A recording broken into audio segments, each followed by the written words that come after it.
자, 이런 상황에서 어제 밤 문재인 대통령이 순방을 마치고 귀국을 했습니다. 문재인 대통령을 당장 기다리고 있는 문제, 바로 조국 민정수석에 관한 문제거든요. 그걸 지금 청와대가 깊은 고민을 하고 있을 텐데 그 얘기 여기 준비되어 있습니다. 보시죠. 먼저 동아일보입니다. 조국 민정수석의 거취를 두고 여야 아주 첨예하게 대립하고 있습니다. 그 내용입니다. 자, 여기 보시면요. 여당은 조국에 편집증적 집착을 하고 있다. 야당의 주장이군요. 자, 그리고 야당은 당리당략으로 청와대 흔들기를 하고 있다. 이거는 여당의 주장입니다. 자, 조국 민정수석이란 인물을 놓고 공방이 벌어지는데 편집증적이자 그리고 흔들기다. 당리당략이다. 뭐 이런 말이 나오고 있습니다. 여야가 책임론 싸고 연일 거센 공방을 벌이고 있다. 그리고 평화당도 감싸기 지나쳐 이렇게 여당을 비판하고 있다는 내용 전하고 있습니다. 자, 그럼 여기서 여야의 공방 영상으로 직접 확인해 보겠습니다.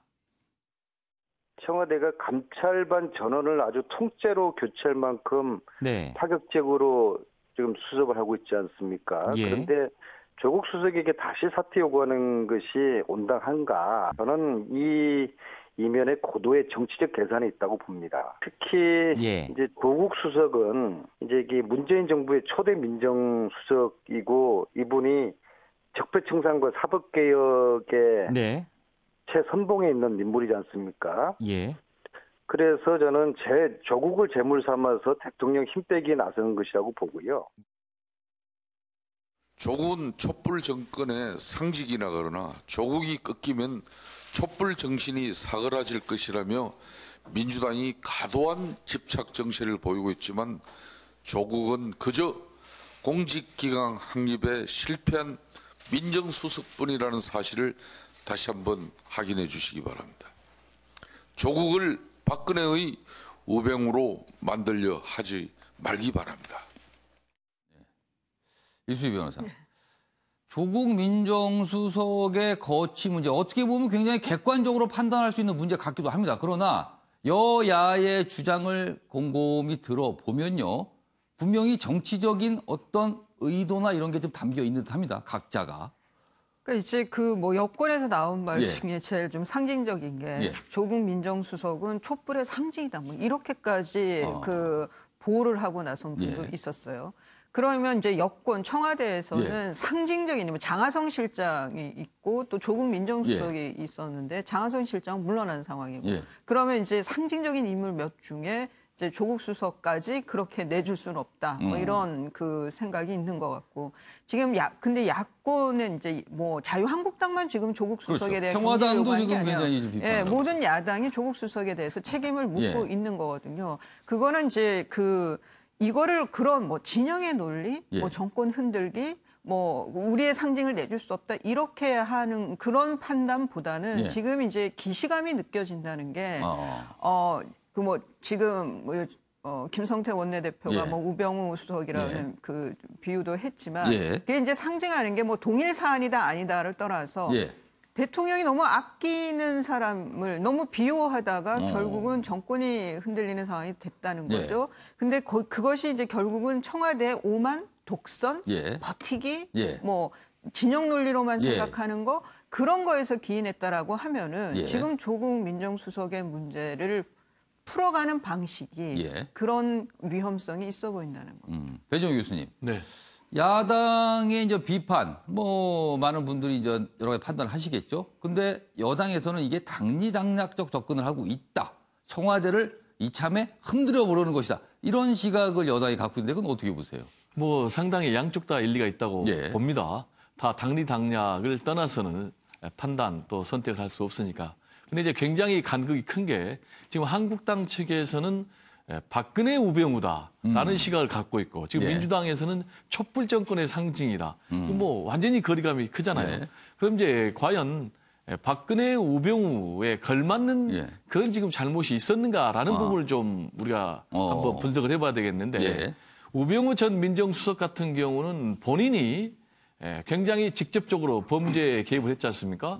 그래서 박근혜, 최순실, 우병우 그리고 문고리 3인방 이런 이제 조직적이고 집단적인 권력형 비리에 개입이 돼서 현재 수감이 돼 있는데 예. 지금 조국 민정수석 같은 경우는 본인이 비리에 연루된 사건은 아니거든요. 예. 물론 이제 기강회의 예. 또 관리 책임은 자유로울 수가 그렇죠. 없는데 예. 그러니까 좀 직접적인 비유는 조금 좀 거리감이 있지 다르다, 않느냐. 상황이. 그럼 이제 문재인 대통령은 어떤 생각이냐. 예. 지금 이제 문재인 대통령 같은 경우는 정의로운 나라를 만들겠다. 예. 그리고 믿어달라. 예. 이렇게 이제 페이스북에 밝혔는데 그 얘기는 조국 민정수석을 그대로 껴안고 가겠다라는 그런 의지로 보여요. 그렇지만 돌아오면은 예. 청와대 기강회의를 예. 바로잡기 위해서 어떤 형식으로든지 청와대 비서진 개편할 것 같은데 예. 지금 여권에서는 이해찬 대표도 지금 선긋기에 나서고 있지만은 조국 민정수석을 지금 야권에서 특히 한국당에서 때리기에 나서고 있다.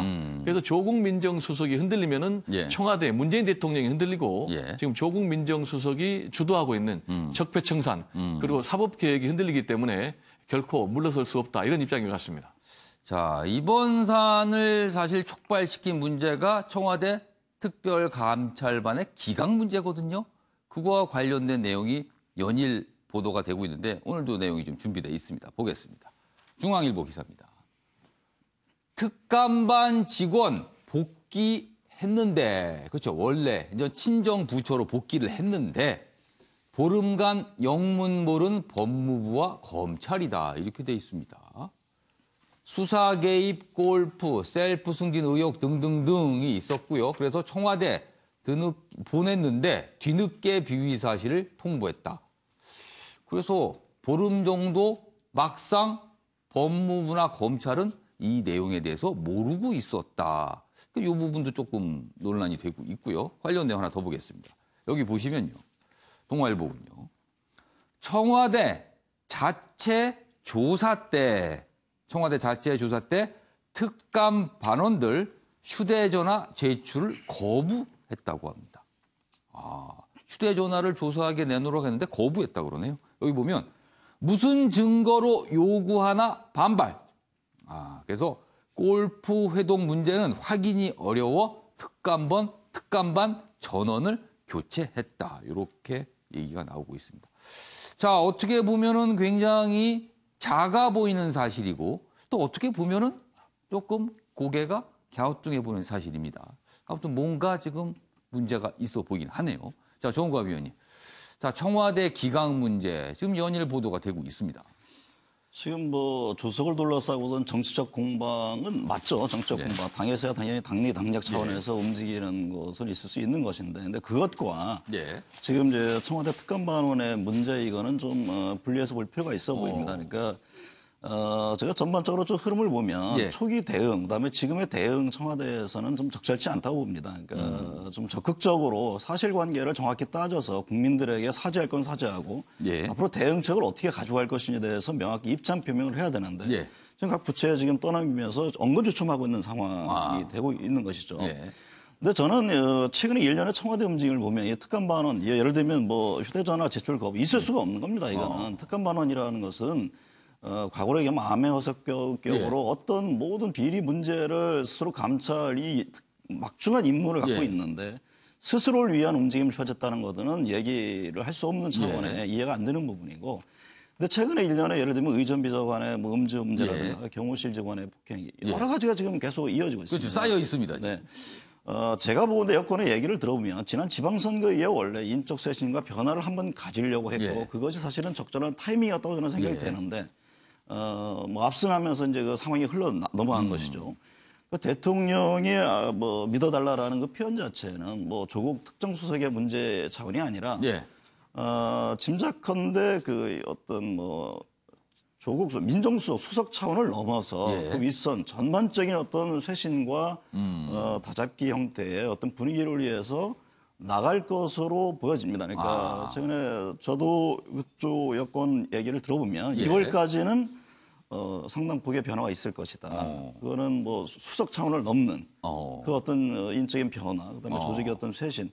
그 통상 청와대라는 것이 굉장히 엄청난 집중을 요구하는 자리입니다. 그러니까 통상 아무리 능력이 있어도 1년 지나면 소진되게 마련이거든요. 엄청난 경무죠. 그렇죠. 지금에 있는 어떤 여러 수석이든 비서관들, 행정관들도 상당 시간이 지났고 또 느슨해지는 부분이 곳곳에 드러나기 때문에 차제의 그 문제에 대해서 굉장히 다 잡고 가지 않으면 이제 조만간 집권 3년 차에 들어가는데 대통령으로 굉장히 어려운 국면에 접어들 수 있다는 것이 상당 부분 한편에서 또 여권의 생각이기도 합니다. 알겠습니다. 김선일 평론가. 네. 이번 사안이 불거졌을 때 청와대 측의 설명이 사실은 뭔가 이렇게 깔끔하거나 속 시원하다는 느낌을 주질 못했어요. 그래서 자꾸만 마지못해 뭔가 설명을 하는 느낌 분명히 그렇게 좀 언론은 받아들이고 있거든요. 이 부분은 좀 어떻게 봐야 될까요?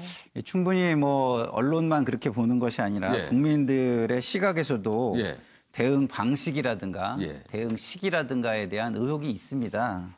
그런 것들이 언론에 떠밀려서 조금씩 흘러나오는다는 느낌을 주는 것은 굉장히 청와대에도 좋지 않다는 생각이 들기 때문에 이것을 국민들의 의혹을 말끔하게 좀 해소해 주거나 아니면 예측 가능성을 부여한 앞으로는 이렇게 될 것이다라 그런 어떤 적절한 조치가 필요하다는 생각이 들고요. 좀 아까 주제로 좀 넘어가서 양당이 싸우는 부분을 보면 저희가 여기서 토론을 할 때도 양쪽 진영 논리에 지금 매몰되는 그런 게 있거든요. 그런데 그런 진영의 논리에 매몰되는 것은 국민 시각에서는 그렇게 뭐 와닿지 않는 겁니다. 다수의 국민들 분께서는 항상 가운데에서 지켜보고 계시죠. 예, 맞습니다. 조국이 촛불이다. 이걸 국민이 뭐 얼마나 이걸 그렇게 생각하겠습니까? 조국이 우병우다. 이걸 국민들이 얼마나 그렇게 생각하겠습니까? 조국 민정수석이 한쪽에서는 촛불의 상징이다. 한쪽에서는 우병우와 다름이 없다. 이렇게 보고 있으니. 그리고 뭐 김성태 원내대표께서 과도한 집착을 하고 있다 그러는데 그건 양쪽이 다 마찬가지입니다. 양쪽 다 과도한 집착을 하고 있는 것이죠. 그럼 국민의 입장에서는 이런 진영의 논리가 강화됨으로써 그 영어로는 컬레트럴 데미지, 그러니까 뭐 우리말로는 이제 부수적인 그 피해라고 하는데 부수적인 피해라는 그 표현이 좀 약해서 영어를 좀 써서 죄송합니다만 그런 것들이 오는 겁니다. 이게 그러니까 그런 거는 이제 그 여당 입장에서는 레임덕이 와서 제대로 국정을 못 끌고 가서 국민의 피해가 될 수도 있는 것이고. 야당 측면에서 바라보면 협치나 민생이 어디로 가버리고 정쟁만이 남는 그런 게 있을 수도 있는 것이죠. 그래서 제가 볼 때 정치권에서 국민에게 가장 중요한 것은 일단은 성과를 보여주는 것. 조국 수석도 성과를 보여줬다면 이렇게 약간 어려움에 처하지 저는 않았을 거라고 보고요. 확실한 누가 봐도 부인할 수 없는 성과를 보여줬다면 이런 일은 없었겠네요. 없을 것 같고요. 그리고 국민에게 본보기가 되고 모범적인 모습, 모범적인 지도자의 모습, 모범적인 정치인의 모습 이런 것들을 보여주는 데 좀 더 치중하려고 노력하시는 게 중요하지 않겠나 저는 이렇게 생각합니다. 김상일 평론가 중요한 말씀하셨네요. 성과를 보여주면요. 잡음은 사그라들게 돼 있는데 그게 부족해서 그런가 봅니다. 자, 이번에는 자유한국당 얘기로 좀 가보겠는데요. 요즘 당 상황 밖에서 보기에 좀 심상치 않은 일들이 조금씩 있어요. 그 얘기 좀 해보겠습니다. 한국일보입니다. 박근혜 불구속 재판해야 된다. 이런 내용을 담은 결의안을 추진한다 그러네요. 그래서 또 한국당이 시끌시끌합니다. 여기 내용 자세히 있습니다. 탄핵 지지했던 김무성 등 비박계. 최근 친박계와 회동을 했는데 박근혜 불구속 재판하라는 결의안을 논의했다. 이런 얘기입니다. 그러자 여기 또 밑에 더 있습니다.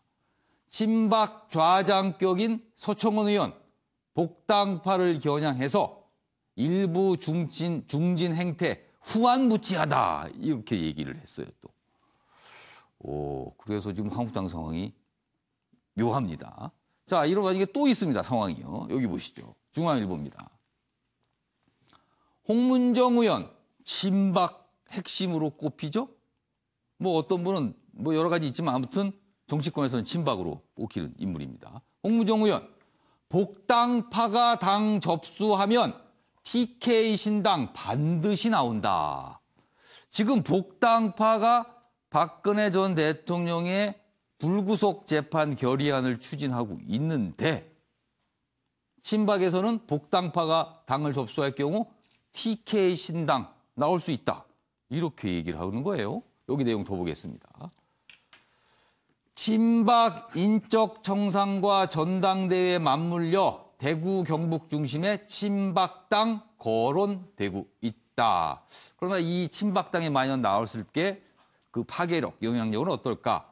설사 생겨도 파괴력은 크지 않을 듯하다. 이런 전망이 나오고 있네요. 그래서 지금 다음 주에 한국당 원내대표 경선이 있고요. 그리고 이후에 당협위원장 교체가 발표가 될 텐데 요 시기가 분수령이 될 수 있다. 이런 내용입니다. 자, 일단 이수희 변호사, 한국당에 몸담고 계시니까요. 지금 두 가지 내용을 제가 전해드렸는데 일단 TK 신당설 그리고 불구속 재판 결의안. 먼저 TK 신당설 가능성이 있습니까? 이제 2020년 예. 4월 이게 이제 홍문종 의원의 이제 개인적인 의견이면서 뭐 이제 호사가들의 이제 2020년에 그 공천이 배제되는 의원들이 이제 그 뭐 친박계 의원들이 그 뭐 과거 이제 박근혜 전 대통령 당시에 책임과 뭐 무관하지 않은 사람들이라든가 아니면은 이제 새 인물들이 많이 나오려면 기본적으로 자유한국당에 유리한 지역에서가 좀 많은 그 우리가 소위 물갈이라고 하는 그렇게 되면은 이제 뭐 TK, PK 쪽에서의 아무래도 그렇죠. 물갈이 지수가 높으면 이분들이 이제 현역들이 많으니까 그러면은 무소속으로 탈당을 해서 무소속으로 출마를 하든지 아니면은 뭐 모여서 이제 그 신당을 만들든지 뭐 이러지 않겠느냐. 그러니까 공천이 배제가 되는 경우에 그런 경우도 가능하다라는 거죠. 그런데 그게 이제 그 신당 창당이라는 게 돈도 많이 들고요. 그리고 우선은 확실한 그 대표 주자가 뭐 있어야지 가능한 거죠. 그래서 성공한 예가 이제 하나가 있다면은 뭐 그 평화당이었나요? 그 안철수 대표가 이제 그 민주당에서 나가면서 국민의당. 국민의당에서 호남에서 아주 그 약진을 했죠. 그런데 지금 또 하나 이제 제일 성공한 건 친박 그 연대라고 해서 2008년에 그때는 박근혜라고 하는 아주 걸출한 인물이 있었죠.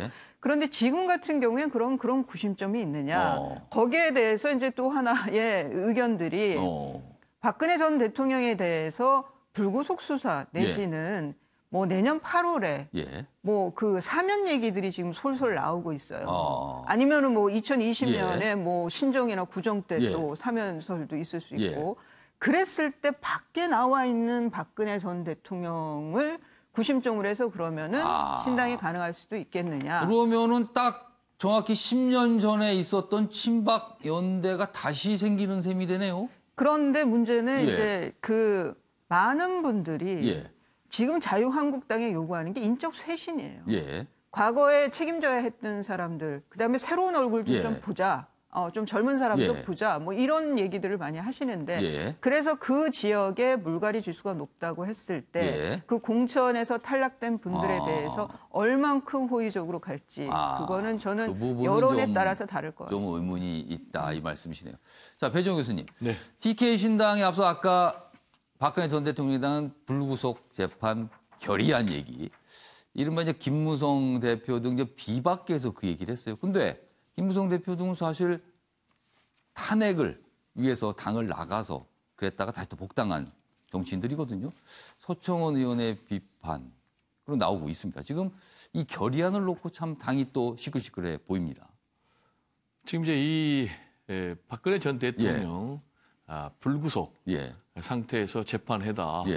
라는 결의안 추진하겠다는 것은 완전히 잘못된 겁니다. 그 이유는 박근혜 전 대통령이 이미 공천계획과 관련해서 2년형을 확정받아가지고 기결수로 확정이 돼버렸어요. 그렇죠. 이 얘기는 뭐냐면은 이제 1심, 2심에서 징역 2년을 받았는데 박근혜 전 대통령이 대법원에 상고 안 하고 검찰도 상고를 안 했기 때문에 이제 확정이 됐어요. 사실상 복역이 시작된 겁니다. 그 내용으로. 그렇습니다. 기결수가 돼버리니까 지금 이제 징역 2년 생활을 해야 되는 거예요. 그러니까 불구속 재판하고는 전혀 상관이 없는 문제가 된 거예요. 법적으로도 그건 또 맞지 않는 얘기가 되네요. 그렇습니다. 그런데 이제 이날이 거의 그 친박하고 비박의 지도부들이 만나서 이 문제를 논의한 그런 즈음이긴 하지만은 그렇다고 해도 제1야당의 수습을 위해서 움직이고 있는 친박, 비박의 수뇌부들이 그렇게 맞지 않는 주장을 펴고 있다라는 것은 이제 굉장히 실망이죠. 그럼 이제 이분들은 왜 이런 카드를 내보냈을까? 왜 그럴까요? 라는 것과 관련해서는 일단 기본적으로는 친박하고 비박하고 싸우니까 우리가 계파 갈등을 극복을 하자. 그래서 계파 갈등을 극복을 해서 더 나아가서는 이제 범보수를 연대해서 지금 문재인 정부에 대항을 하자 이런 건데 그 접촉제가 그럼 결의안이 될 수 있다 이런 얘기인가요? 네, 그렇습니다. 근데 속내가 또 있는 게 지금 원내대표 경선을 두고 친박 비박이 좀 다투고 있지 않습니까? 그리고 또 내년 2월에 또 당권 경쟁이 있으니까 지금 윤상현 의원하고 김무성 의원 등등 해서 이 두 사람이 힘을 합쳐서 친박 비박 힘을 합쳐가지고 우리가 일단 신주류를 만들어서 당권을 획득하자라는 이제 그런 계산까지 담겨 있는 것 같은데 다시 돌아와서 그러나 지금 현재 불구속 재판 자체가 말이 맞지 않는 얘기이기 때문에 너무 자신들의 카드만 읽는 정치 책략적인 그런 근시안적인 사고에서 나온 판단이 아닌가 이런 생각이 좀 듭니다. 알겠습니다. 이런 상황에서 또 여론조사 결과가 나왔는데 또 한국당과 좀 관련이 있어서 그 내용까지 소개해 보겠습니다. 여기 경향신문입니다. 보시죠. 황교안 전 총리 차기 대권주자 2위라는 여론조사 결과가 나왔습니다. 1위는 이낙연 총리인데 오차 범위 내에서 접전을 벌이는 여론조사 결과입니다. 12.9%를 기록하면서 경향신문은 이례적 선전이다 이렇게 표기했는데 보수 결집 신호탄이 될까라고 경향신문은 물음표와 함께 제목을 달았습니다. TK 신당 얘기가 나오고 있고 친박과 비박이 뭔가 접점을 찾고 있고 이런 와중에 황교안 전 총리의 지지율에서의 약진 이런 현상입니다. 정우갑 의원 어떻게 보십니까? 지금 이제 여러 대선 주자들 여론 조사 흐름이 나오고 있습니다만은 지금의 그 수치가 계속 그럼 앞으로 뭐 4년 뒤에 이어질 것이냐 그건 전혀 다른 문제라고 생각이 됩니다. 그러니까 대선 레이스라는 거는 일러야 빨라야 내후년 총선 뒤에부터 좀 어떤 가시화되고 그게 유의미한 수치가 되지 않을까 저는 그런 생각이고요. 근데 왜 황교안 전 총리에 대해서 자꾸 관심을 갖는 것이 어쨌든 간에 지금 보수 쪽에서는 결집할 만한 마땅한 지금 인물이 지금 드러나지 않는 것이거든요. 그런데 저런 지지율이 나온다고 해서 예를 들면 박근혜 전 대통령 때의 총리란 말이죠. 그러니까 그 부분에 대한 과오에 대해서 국민들이 어떻게 받아들일지. 그리고 실질적으로 정치적인 문을 들어갔을 때 검증에 여러 가지 이제 날카로운 것들이 기다리고 있을 때 과연 얼마나 버틸 수 있는지 여러 가지 과제가 있다 봅니다. 그러나 저는 뭐 여러 가지 가능성은 있다고 보여집니다. 그러니까 마땅한 대안이 없을 경우에는 황교안 전 총리도 한 축을 담당하면서 나갈 수 있는 것이고. 근데 지금 앞서도 얘기했습니다만 계속 한국당이 시끌시끌한 거는 박근혜 전 대통령의 탄핵 문제에 대해서 과연 어떻게 볼 것이냐. 이게 두고두고 저는 갈등의 소지가 있다고 봅니다. 그러니까 지금 서청원 전 대표가 얘기한 것도 상당히 저는 의미 있게 보여지는데 그렇다면은 들어와서 하나가 되려면은 과거에 대해서 사죄와 반성이 있어야 되는 거 아니냐. 그거 없이 왜 정략적으로 선거 임박하니까 뭔가 해보자고. 이런 것들이 저는 끊임없이 계속 충돌할 것으로 보여집니다. 그러니까 결국에는 뭐 앞서 신당 얘기도 나오고 그랬습니다만 저는 모든 가능성은 있다고 보여지는데 결국에는 한국당에서 할 것은 얼마나 새로운 어떤 신진들이 들어오고 또 새로운 변화와 혁신을 원론적인 얘기죠. 당초 얘기처럼 그것을 하느냐에 따라 달려있는 것이 여러 인물군을 대입하고 어떤 뭐 원내대표가 누가 되고 이거는 그 다음에 문제라고 이해가 됩니다. 알겠습니다. 김수환 평론가께서는 지금 상황을 좀 어떻게 보십니까? 저는 기본적으로 우리의 정치가 그동안 인물 중심의 정치였다. 그런데 그 후진성에서 벗어나지 못하고 있다라는 점에 대해서 굉장히 답답함을 느낍니다. 왜냐하면 이렇게 답답하니까 아까 말씀하신 것처럼 정치 공학적인 그 얕은 수들이 꾀들이 나오는 거거든요. 근데 이런 정치 공학적인 얕은 꾀들은 이제는 국민들이 학습 효과가 있기 때문에 기본적으로 국민의 수준을 무시하는 것뿐이 안 되는 겁니다. 이것이. 그러면 이제 정당들은 기본에 좀 충실하는 모습으로 좀 돌아가주면 저는 좋겠다 이런 생각입니다. 그래서 보수의 가치를 진정한 보수의 가치가 뭔지를 한번 세우고 그리고 그 가치 속에서 그러면 우리가 국민 중에서 어느 층, 어느 계층이나 어떤 그룹을 대변할 것이냐, 어떤 국민의 우리는 대표자가 될 것이냐 이런 걸 정해서 거기에 맞는 그 정책들을 하나하나 쌓아가는 것이 필요하다. 그래야지만 튼튼한 정당이 된다. 이런 생각이 드는데요. 저희가 이런 말을 합니다. 그 외부에서 그렇게 찾을 수 있는 메시아는 없다. 정치권에서. 지금 계속 바깥에서 메시아를 기다리고 있는데요. 그런 방식이 아니라 하나하나 내부에서 쌓는. 그 야구에서도 예전에 보면은 그 머니볼이라고 있습니다. 머니볼. 그러니까 스타 선수들만 영입하는 식으로 모든 경쟁을 하는데 그렇게 하지 말고 경제학적으로 그 출루율이 좋은 사람들만 모아서 일루씩만 출루를 시키면 결국엔 득점이 많아지더라. 그래가지고 결국 메이저리그에서 1위 팀이 되는 그런 영화로까지 만들어진 뭔가 좀 안에서 키우고 육성하고 좀 방법을 짜내야 되는데 그게 아니라 맨날 밖에서 누구를 이렇게 데려올 생각을 한다는 거죠. 좀 이제는 좀 그런 후진성 인물을 중심으로 하지 않으면 안 되는 후진성을 좀 극복하는 노력이 좀 보여졌으면 좋겠다 이렇게 좀 희망해 봅니다.